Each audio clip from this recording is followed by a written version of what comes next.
It was more powerful than Rome. If any Roman army had actually got here, they would have been absolutely annihilated.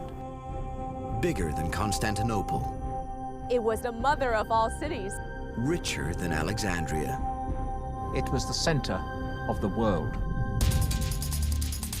Xi'an, one place, 2,000 years, 3 great cities. The first, the greatest city in all of China. The second, the greatest city in the world.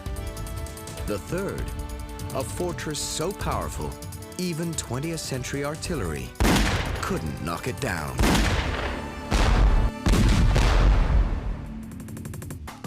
Go behind Xi'an's legendary walls on an incredible journey through power and glory, genius and tragedy. As science discovers the forgotten secrets of this city like no other.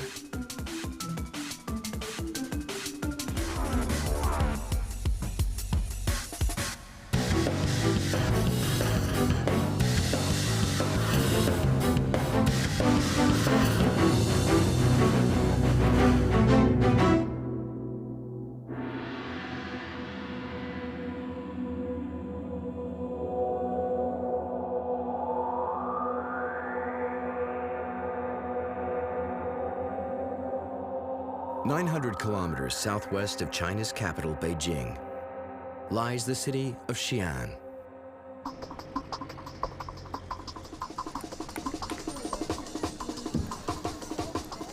Home to more than 4 million people and 8,000 men of clay. The Terracotta Warriors, buried near Xi'an over 2,000 years ago. A sculpted army guarding China's first emperor for eternity. And Xi'an boasts another ancient wonder.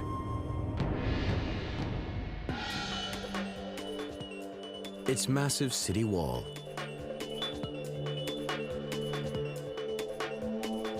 More than 600 years old and nearly 12 kilometers long.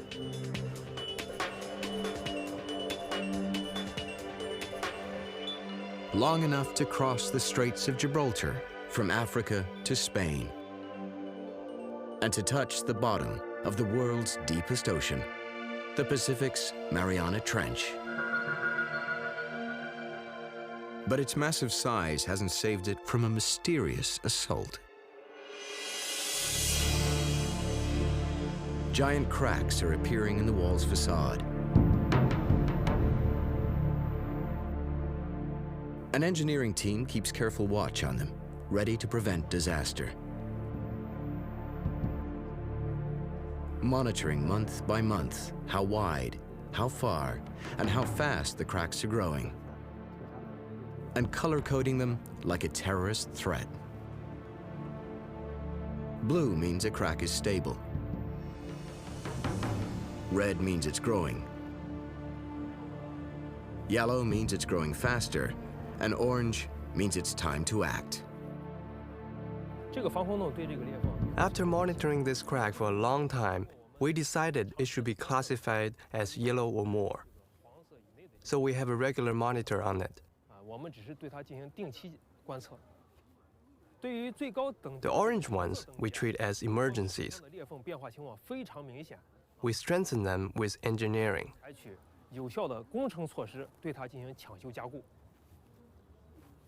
As they monitor the wall cracks, the team tries to understand what's causing them and how to read the riddle of an ancient man-made marvel. And they're not alone.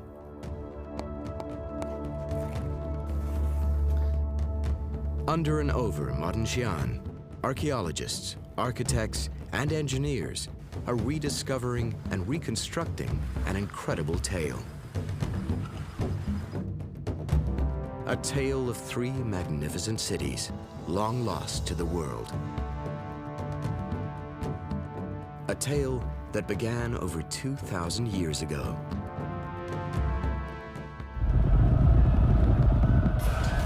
210 BC, China's first emperor dies, and a war begins for control of his domain. The winners found a new dynasty called the Han. The first Han emperor chooses the ancient city of Luoyang for his capital. But one of his advisors boldly argues for a different site. A place called Guangzhong. Guangzhong has fertile fields, 8 rivers, and a wall of mountains to keep enemies at bay. And from Guangzhong, Han armies can strike deep into the rich lands to the southwest, conquering an even greater empire. The emperor listens and agrees. At Guangzhong, Han emperors would build the greatest city China had ever seen, out of one of history's strongest and cheapest building materials, dirt. Packed into wooden frames, then tirelessly pounded by thousands of conscripted laborers, the soil of Guangzhong rose into massive walls as hard as rock. Walls so strong that even after 2,000 years, they still dominate the landscape near modern Xi'an. This is a section of Han City Wall. It was made up of pounded clay, layer after layer. Each layer is about 8 to 10 centimeters thick. You can see here there are traces of the pounders. Because the soil was very fine, the layers are very thin, so the wall was very strong. Today, builders strengthen concrete by pouring it over an iron framework called concrete reinforcing bar, rebar for short.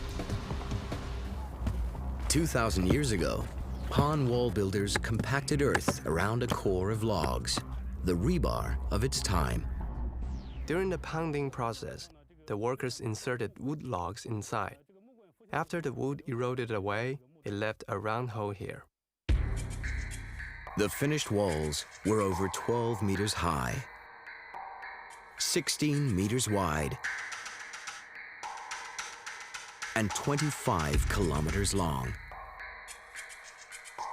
With 12 gates and a surrounding moat 8 meters wide and 3 meters deep. The Han emperors named their capital Chang'an, meaning eternal peace. But archaeologist Agnes Hugh has a very different view of this place. She's an expert on Han Dynasty architecture, and to her, Han Chang'an was all about power. Think of the city of Chang'an during the Han Dynasty as a combination of a political capital, Washington, D.C., for an example, the commercial capital, New York, and the Vatican, the religious capital. This was a city that rivaled Rome. Rivaled and surpassed. At 36 square kilometers, Han Chang'an was more than 1.5 times the size of Imperial Rome. Trade goods flowed between the two empires along the Silk Road, and ancient texts reveal at least one direct contact. A delegation of jugglers from the emperor, Roman Emperor Marcus Aurelius, actually traveled and performed in the Han court. Archaeologist Charles Hyam is a world-famous authority on ancient Asian cities. He has no doubt what would have happened if, instead of jugglers, Roman legions had marched halfway around the world to Chang'an. If any Roman army, be it under Augustus or Julius Caesar, had actually got here and tried to take on the Han Chinese, they would have been absolutely annihilated. Han Chang'an's huge rammed earth walls left no doubt it was the capital of a great empire. But rammed earth wasn't the only construction method that made this city great. Han builders also knew a much more versatile way to build with earth. a technique still used today at this factory outside Xi'an. Just like their Han ancestors, workers pound clay into a smooth consistency, mold it in a wooden frame,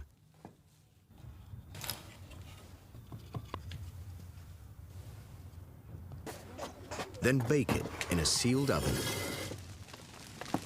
producing what 2,000 years ago was a revolutionary building material. The kiln-fired brick. The invention of bricks changed the history of architecture. Bricks allowed ancient engineers and builders to create buildings that previously they were not able to by using sun-dried mud. If we move these brick pieces around, we can create designs that previously could not have been done with sun-dried mud or with pieces of giant rocks. Bricks are also more durable than wood. Bricks can be used in combination to create different patterns. One can expand the width of a building. One can also create corners. Excavations at Han Chang'an reveal how brilliantly its builders used the new technology of bricks.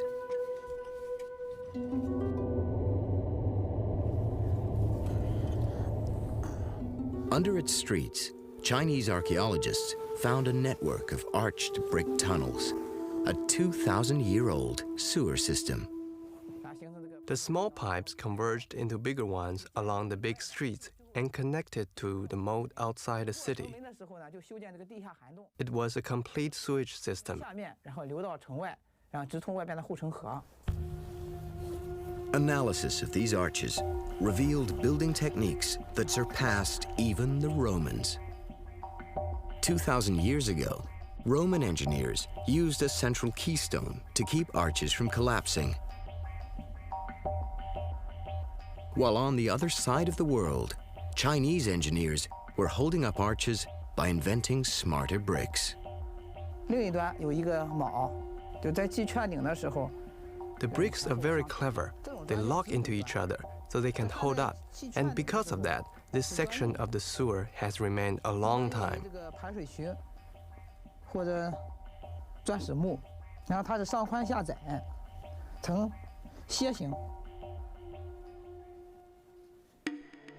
No one in China had ever built a city as big as Han Chang'an, but its lifespan was tragically brief. In 24 AD, only 200 years after it was finished, a rebel army sacked and burned it. But centuries later, a new Chang'an would arise and become not just the greatest city in China, but in the whole world.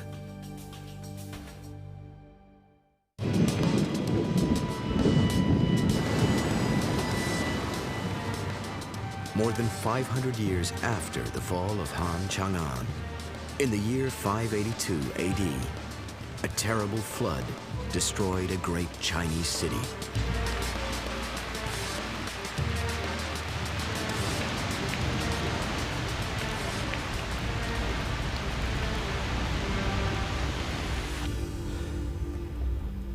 It was only a dream, but the dreamer was an emperor named Wendi. And when emperors dream, history changes.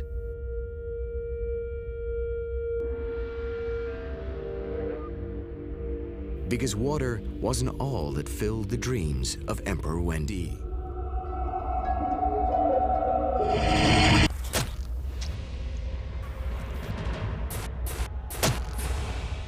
There was also all the blood. Wendi had only recently become emperor after murdering the previous emperor and most of his family.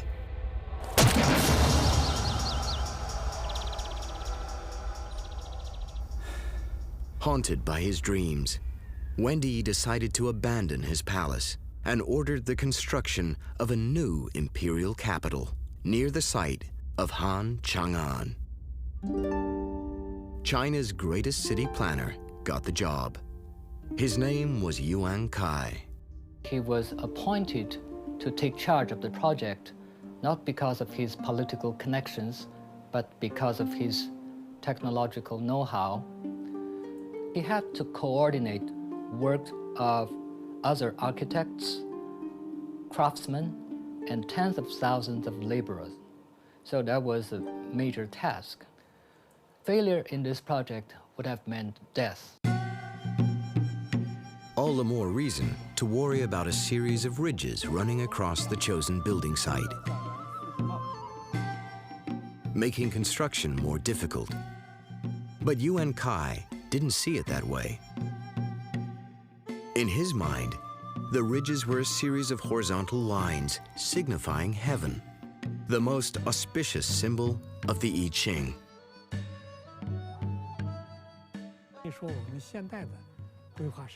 He designed the city according to the meaning of each horizontal line. The imperial palace had to be on one ridge, temples on another. Everything needed to comply with the I Ching. The city Yuan Kai designed for Emperor Wendy was a masterpiece. Its rammed earth walls measured nearly 10 kilometers in each direction, enclosing some 84 square kilometers in a nearly perfect square.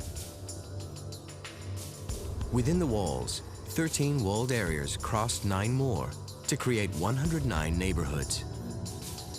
13 was the number of months in China's lunar calendar, and 9 symbolized the emperor's dominance. Yuan Kai's new city wasn't just big and beautiful, it was also a cosmic power grid. No one before him was able to achieve what he did, nor has anyone since.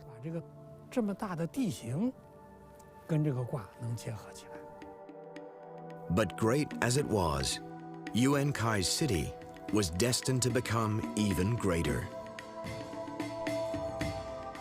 200 years later, in 750 AD, it was ruled by a new dynasty called the Tang. The Tang ushered in a time of peace and prosperity, and the most brilliant civilization China had ever known. Their capital city of Chang'an was a haven for scholars, artists, and poets. And with a population of 1 million people, it was now the biggest city in the world. More than 6 times bigger than ancient Rome, and more than 40 times bigger than medieval London. Today, most of Tang Chang'an lies buried under modern Xi'an. But thanks to some world-class archaeology, we can now walk in the footsteps of Chang'an's Tang emperors. Through one of the greatest imperial residences ever built. Its name, Daming Palace. Its size, more than 3 square kilometers, 800 years older, and nearly 5 times bigger than Beijing's Forbidden City. Daming's crowning glory was Hanyuan Hall, the largest Chinese building of its time.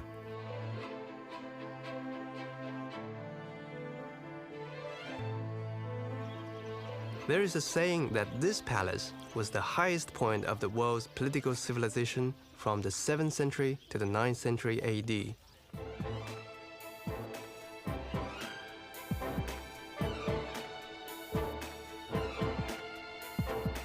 Building Hanyuan Hall began the old-fashioned way, with rammed earth.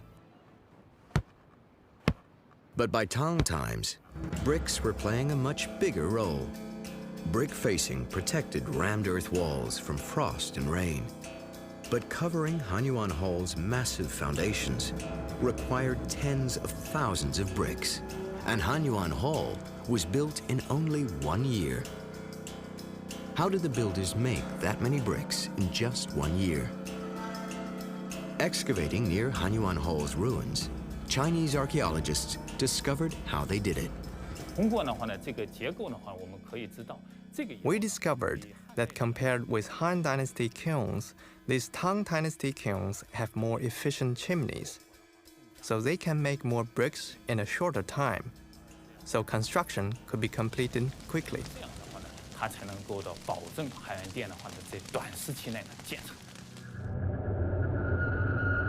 In the year 788, nature put Hanyuan's brickwork to the test. A powerful earthquake rocked Chang'an, but Hanyuan Hall survived.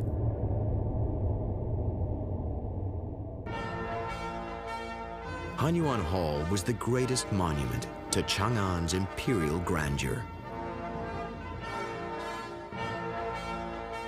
But it wasn't just grandeur that made Chang'an the most cosmopolitan city of its time. Long before Manhattan, Hong Kong, Paris, and Dubai, this was where the whole world came to shop.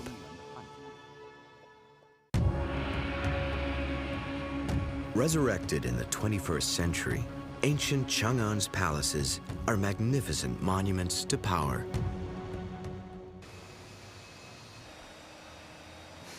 But the most dramatic evidence of this ancient city's greatness lies buried under the streets of modern Xi'an, beneath this construction site,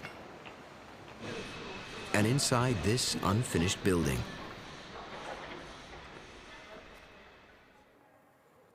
Designed by Xi'an architect Lu Kecheng.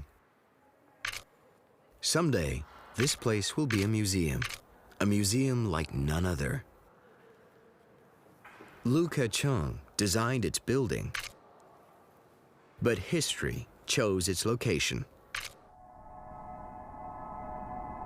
In 2008, archaeologists made an incredible discovery on this spot. A set of wagon tracks.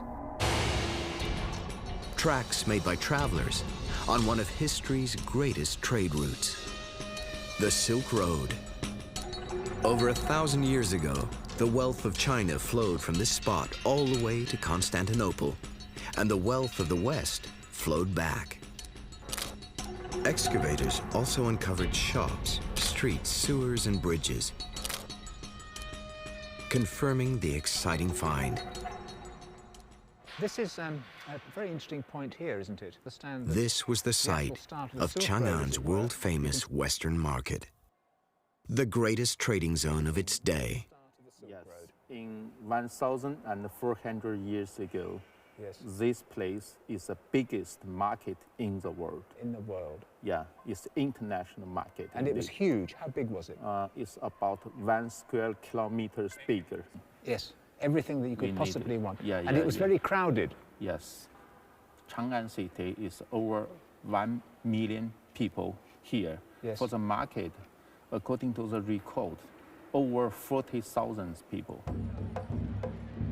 Those 40,000 people came here to buy and sell goods brought by caravans over thousands of kilometers.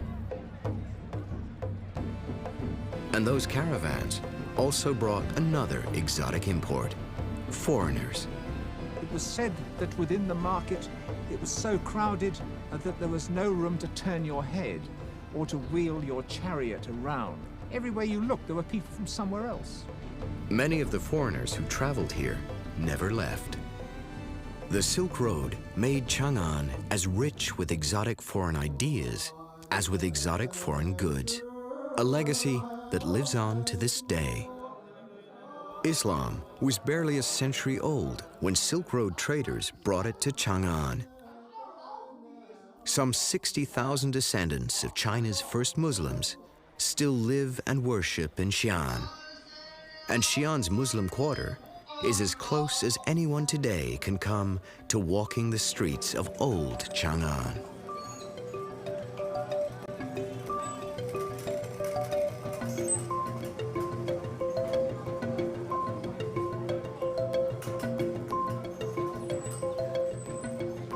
Well, the goods have changed. We have advanced. We have invented plastic since.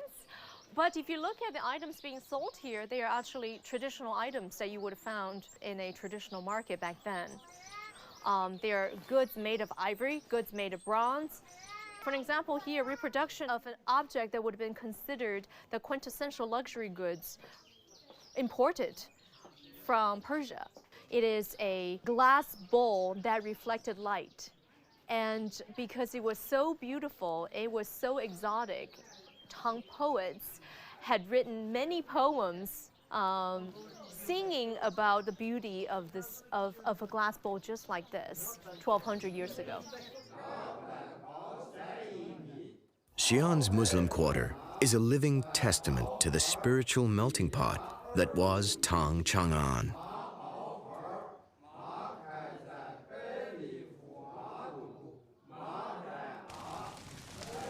Fire-worshipping Persian Zoroastrians and Christian heretics also lived and worshipped here. And another imported religion was sending its roots deep into China's soul. Buddhism first arrived in China from India about 200 BC. But in Tang Chang'an, it reached a pinnacle of popularity. The Buddhist community had a large number of church properties in and around the city and commanded a large number of Buddhist followers and in the city as well. And it was oftentimes favored by the royal, the rich, and the powerful. In the year 629 AD, the Buddhist monk Xuanzong slipped out of Chang'an against the emperor's orders to travel the world in search of enlightenment. He followed the Silk Road to India and returned 16 years later to a hero's welcome, carrying a treasure trove of sacred scripture. He came back in the year 645, bringing with him no less than 1,300 scrolls of sutras, and he requested the building of a pagoda. Xuanzong got his pagoda, and Chang'an got another architectural marvel.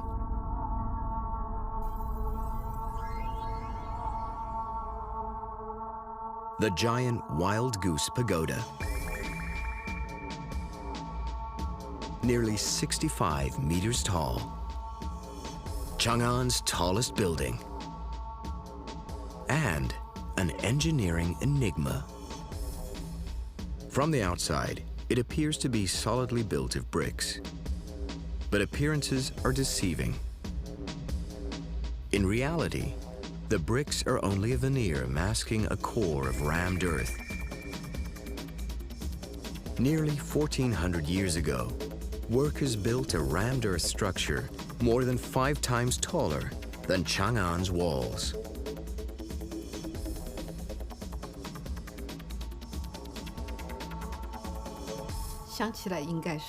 It would be quite difficult to build such a tall pagoda by using earth. There were no construction cranes in ancient China. It would be a very complicated process to construct a tall earthen tower. Complicated, and not always successful. First built as an Indian-style stupa, the pagoda collapsed. Rebuilt, it lost 3 stories to an earthquake. But somehow, its rammed earth walls rose again and again. There are different opinions about it, but I don't think it's likely that they used scaffolding. According to one theory, the builders built another earthen terrace surrounding the pagoda. As the builders kept building up the pagoda, they would build up the surrounding earthen stage as well until it reached the top. They removed the earthen terrace after the pagoda was finished. However, this is just a hypothesis. We can't find any detailed historical evidence to back it up. We may never know how Tang Dynasty engineers built the giant Wild Goose Pagoda. But this astonishing tower conceals another ancient mystery. And these men may be only minutes away from solving it.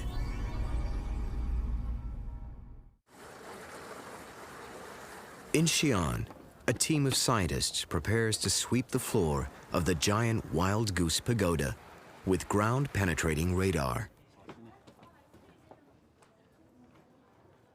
Legend has it there's a sealed crypt full of sacred treasures beneath the pagoda's floor.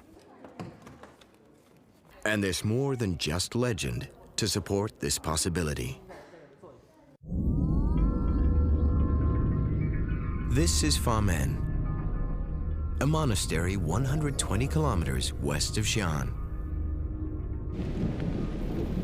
In the 1980s, heavy rains weakened its pagoda until it collapsed. When archaeologists began rebuilding it, they made an astonishing find. An underground crypt lost for over 1,000 years, containing rare and precious relics, including a piece of bone said to be from one of the Buddha's own fingers. Could there also be precious relics buried beneath the giant Wild Goose Pagoda? The ground radar scans about to answer the question that's on everybody's mind. People are very curious to know whether treasures were placed in the underground chamber, and if they're still there. These questions have never been answered before. In less than an hour, at least part of the mystery's been solved. 大概是在深度4米左右，有比较异常的信号存在。这种信号呢是比较典型的这种大空洞的这种震荡信号。我们呢可以初步的推断，下头呢也许有这种大面积的空洞存在。The radars confirmed the existence of a crypt under the pagoda, but the hunt for its treasures will have to wait. 对大雁塔这个地宫啊，我们要进行进一步的进行管。 In the future, there might be a possibility to explore the underground chamber. 往下进行发掘。从目前 Right now, we only investigate cultural relics to save them. Otherwise, we think we should leave them as they are. 目前近期不可能进行发掘。 In fact, solving the mystery of the underground crypt wasn't the main reason for the radar scan. The pagoda's foundations are shifting, and its tower has begun to lean, threatening disaster.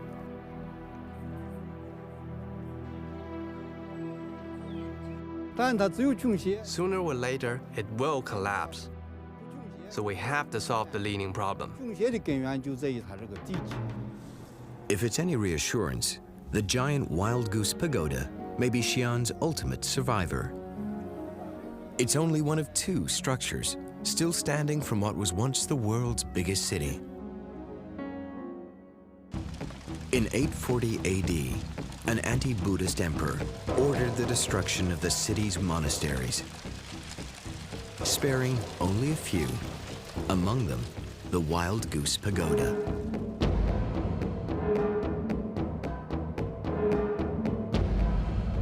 Over the next 50 years, wars and rebellions took a heavy toll. By the beginning of the 10th century, the once mighty Tang dynasty was in ruins, and a powerful warlord dealt Chang'an the final blow. He ordered a systematic dismantling of Chang'an's buildings. From that point on, Chang'an lay in ruins.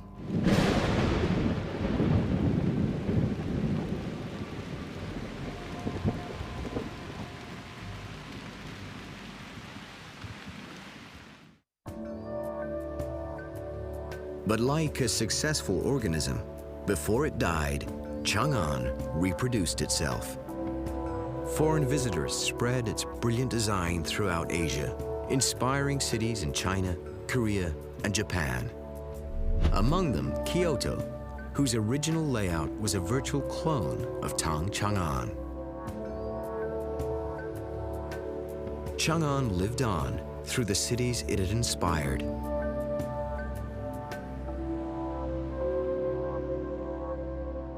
And from its ashes, a third great city would arise to meet a new and deadly threat.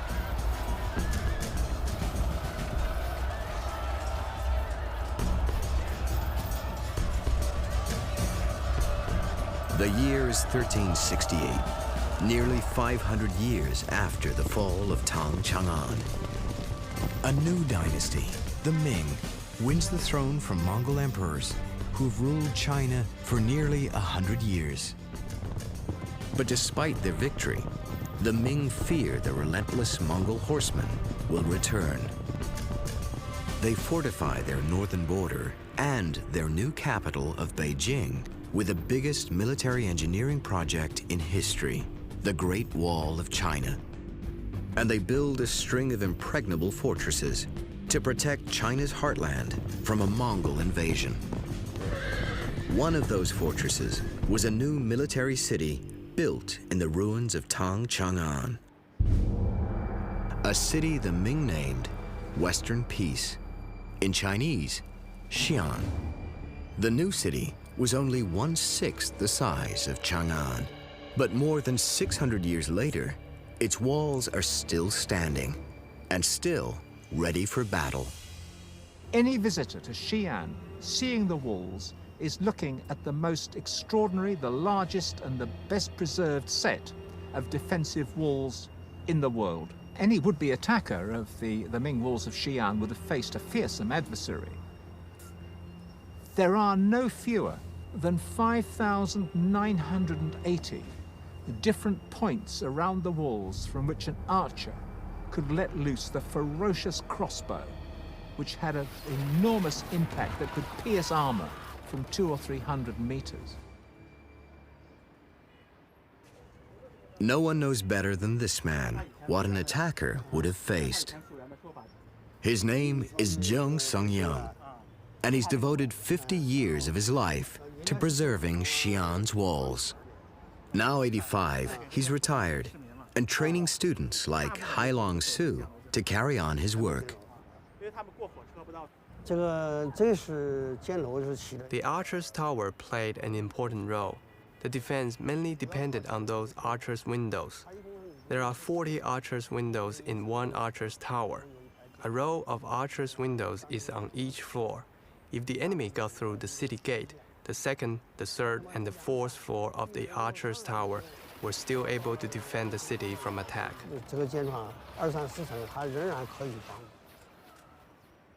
History records that when they faced their first attack, Xi'an's walls stood firm.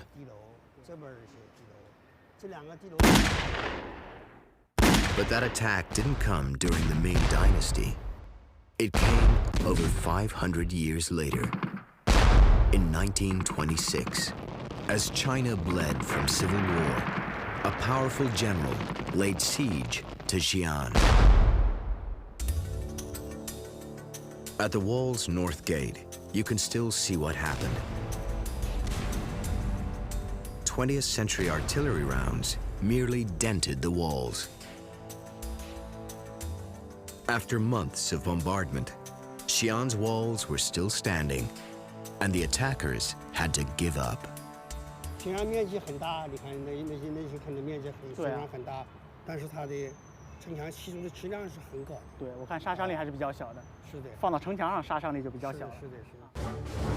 Today, there's no more chance of a military attack on these walls, but that doesn't mean they're out of danger. Today, they face the toughest threat of all.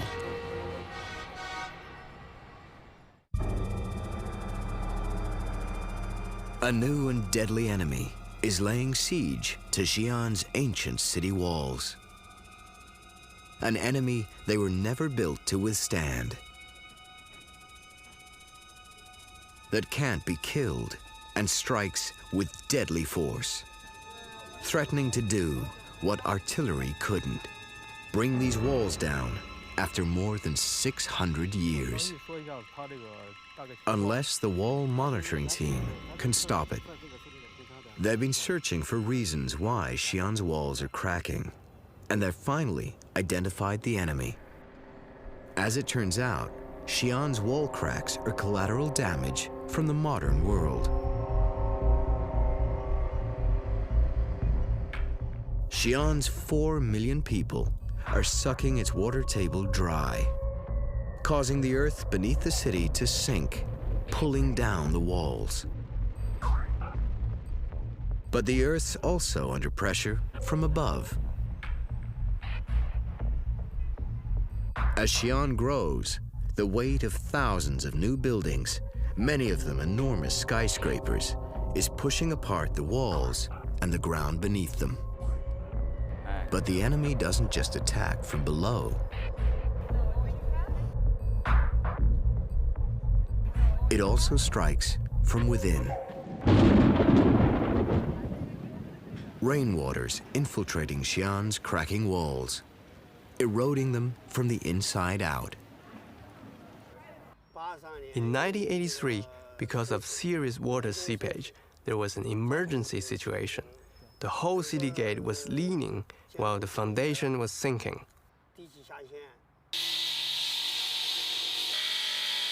Since the 1980s, the battle against water's been waged brick by work teams filling in cracks and replacing old pavement.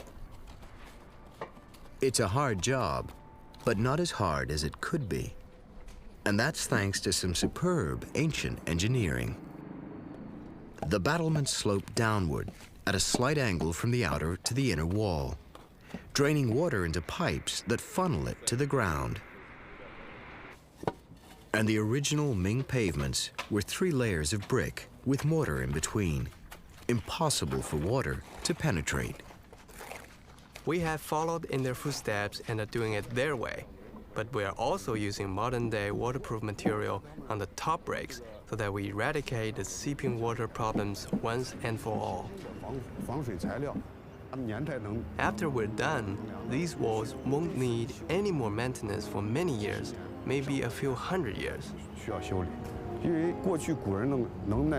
But sealing bricks won't be enough to save Xi'an's city walls. Underneath their brick facade, they're made of rammed earth. And that's why a most unusual experiment's taking place here, inside the Shaanxi Provincial Museum. The museum encloses a section of Chang'an's 1,400-year-old city wall. It's become a laboratory for scientists investigating how to preserve rammed earth. They've already learned one thing. After 1,400 years, time's running out.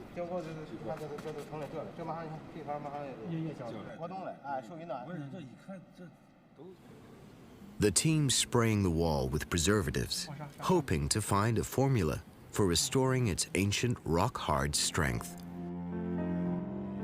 If they succeed, they'll not only save Xi'an city walls, but other rammed earth walls, among them the walls of Han Chang'an and the oldest sections of the Great Wall.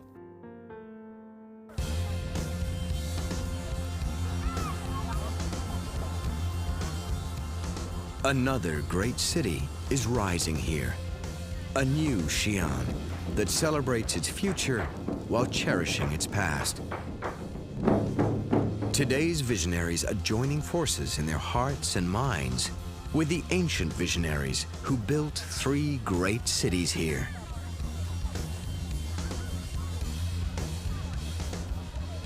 And building a Xi'an like none before, where China's ancient glory shines into the 21st century and all around the world.